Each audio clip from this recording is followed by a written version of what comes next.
माझं नाव संदीप गिरजी गावित. माझा बिल्ला क्रमांक 9629 आहे. मी इथं रस्त्याचं पुढं काम चालू होतं. रोलर माझ्या गाडीच्या पुढे इथं होता. मी इथं राईट साईडला थांबलो होतो.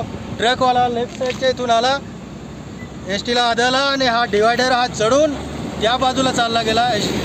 तो म्हणतोय मला गाडी आवरली गेली नाही, तो चढून इकडे निघून गेला, पण तो इकडं एस टीला ठोकून असा निघून गेला. हे प्रवासी होतं इकडं, माझ्या गाडीतले बाकीचे बाकी कोणाला लागले नाही दुसऱ्याला. असं एवढंच माझं मत आहे. 15-20 मिनटं झालं. इथे रोडचं काम चालू होतं आणि ते एस टी इथे थांबले होती. या साईडला इथे तो मोठी गाडी आहे ना टेलर, तो इथे थांबला होता आणि तिकडून ती गाडी जोराने आली आणि इथे वळण थांबला होता. मग त्याने लगेच इथे वळण घेतलं, याच्यामुळे ते एस टीला लागून गेलं. कोणी जखमी वगैरे का? नाही, जखमी वगैरे कोणी नाही.